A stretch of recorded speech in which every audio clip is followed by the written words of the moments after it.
Imirwano ikomeje gushyira abasivile mu kaga no kubangamira inzira y'amahoro y'Idoha. Karehe yongeye kuba ahantu h'intambara ikomeye cyane. Umugoroba wo kuwa 12 Kanama 2026 makuru atangwa na Alliance Fleuve du Congo Mouvement 23 Mars cyangwa se FC 23 ko imirwano yongeye gukaza umurego muri teritwari ya Karehe muri Kivu y'Amajyepfo. Avugwa ibisaso by'intwaro ziremereye byarashwe mu bice birimo Rumbishi, Chambombo, Cyamata ndetse na Gasovu ahantu hatuwe n'abaturage cyane. AFC 23 ivuga ko ibyo bitero byahitanye abantu abandi bagakomereka ndetse imiryango myinshi igasiga ingo zayo igahungira ahandi. Ariko hari ikindi kibazo kenze imirwano yo kuri ubu. Ese imirwano yaba iri gushyira mu kaga inzira y'amahoro ya Doha?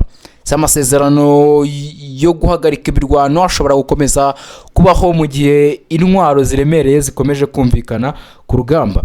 Kandi ikibazo gikomeye kurushaho, ninde ugomba kubazwa ibera ku baturage ba Karehe? Uyu munsi rero tugiye gusesengura ibivugwa ku mirwano cya FC 23 ishinja leta ya Kinshasa ndetse n'impamvu bishobora kugira ingaruka ku biganiro by'amahoro bya Doha. Niba ukunda amakuru asesenguye kubera muri Repubulika Iharanira Demokarasi ya Kongo, Rwanda n'u Burundi n'akarere k'ibiyaga bigari muri rusange, kana kuri subscribe kandi no kunzogera kugira ngo utazacikwa n'izindi nkuru zigiye zitandukanye. Umunsi rero turagaruka ku kibazo cy'umutekano muri teritwari ya Karehe muri Kivu y'Amajyepfo nkuko bigaragara mu itangazo rya AFC 23.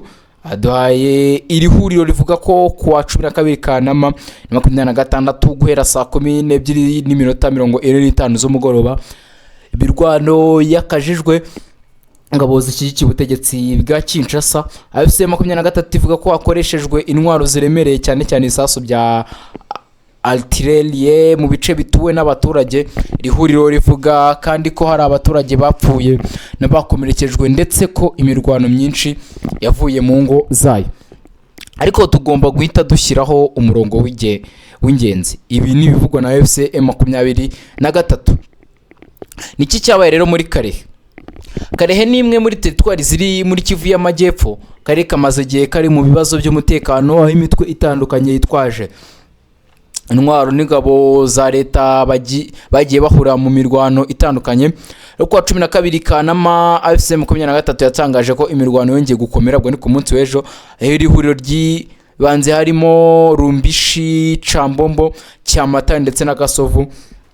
AFC 23 ivuga ko ibi bitero byakoreshejwemo intwaro ziremereye. Iyo intwaro nk'izi zikoreshejwe hafi hatuwe n'abaturage, ikibazo kiba gikomeye cyane ko igisasu gishobora kutagira uwo cyari kigenewe gusa, gishobora kuba atari we kigiraho ingaruka, gishobora kugwa ku nzu, ku isoko, ku muhanda, ku ishuri cyangwa mu gace abaturage barimo bari gushaka ubuhungiro. Impamvu amategeko mpuzamahanga y'intambara ashimangira ko abasivile bagomba kurindwa kandi ko impande zanganye zigomba gutandukanya abasivile ndetse n'abarwanyi. AFC 23 ivuga ko ibyo bitero byakozwe n'ingabo zishyigikiye ubutegetsi bwa Kinshasa. Ihuriro rivuga ko ibyo bikorwa byashyize abaturage mu kaga gakomeye. Navuga ko ari indi ntambwe mu gukaza umurego w'intambara mu gihe abaturage bo muri Kivu y'Amajyepfo basanzwe bafite ibibazo bikomeye by'ubutabazi. AFC 23 kandi ivuga ko nta mpamvu ya politiki cyangwa igisirikare yagombye gutuma abaturage baba ibitambo by'intambara. Nta magambo akomeye cyane, ariko nanone nkuko twabivuze AFC 23 n'uruhande ruri muri iyi ntambara. Niyo mpamvu ibirego byonyine hari uburyo tugenda tubireba. Iyo intambara ivutse hari abantu bamwe bahita batekereza ku ntsinzi y'igisirikare. Ninde wateye, nde watsinze, ninde wafasha agace, ninde wateye ibisasu byinshi. Ariko ku ruhande rw'abaturage ikibazo kiba gitandukanye. Ese tuzabaho? Ese tuzabona ibyo kurya? Ese abantu bacu bazakomeza ishuri? Ese tuzabona aho kuba? Iyo imiryango ihunze ntabwo ihunga intwaro gusa, ihunga n'ubuzima bwayo bwose.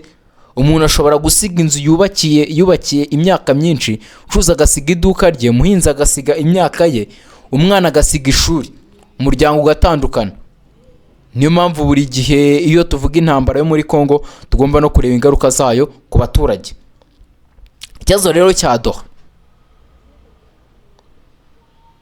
Doha yabaye imwe mu nzira z'ingenzi z'ibiganiro bigamije gushakira umuti wa politiki ikibazo cy'intambara muri Burasirazuba bwa Repubulika Iharanira Demokarasi ya Congo.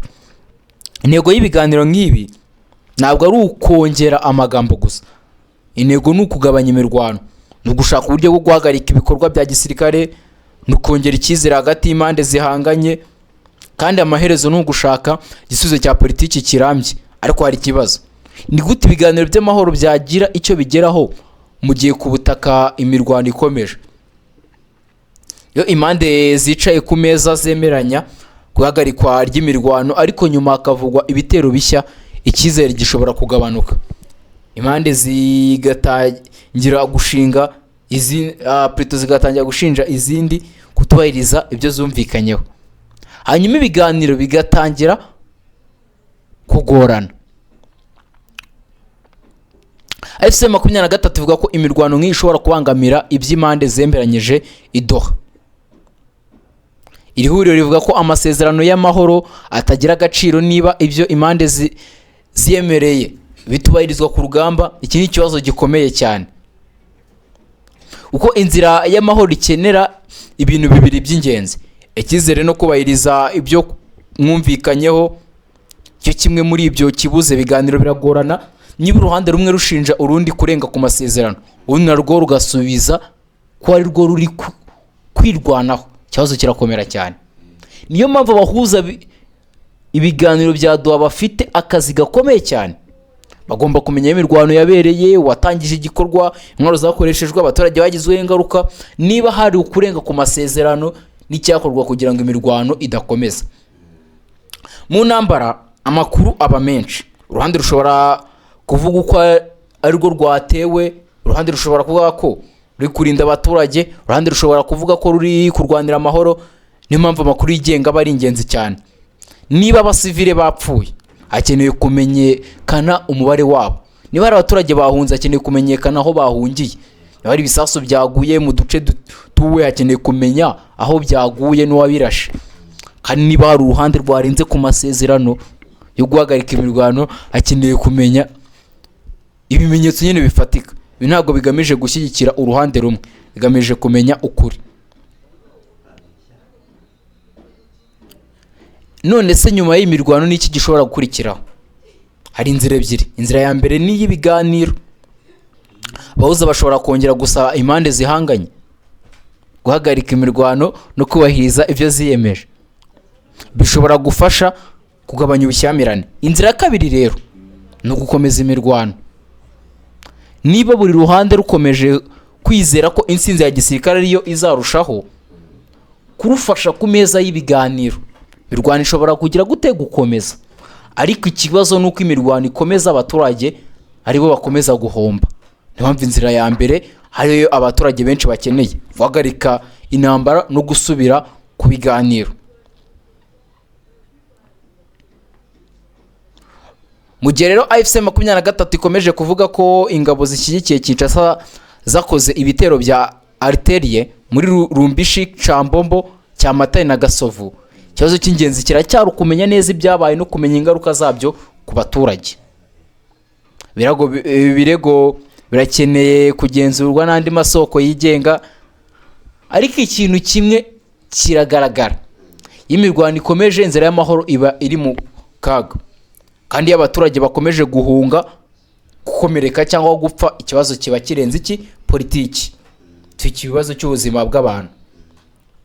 Ahubwo tubwire, utekereza ko imirwano yo muri Karehe ishobora kubangamira inzira y'amahoro ya Doha?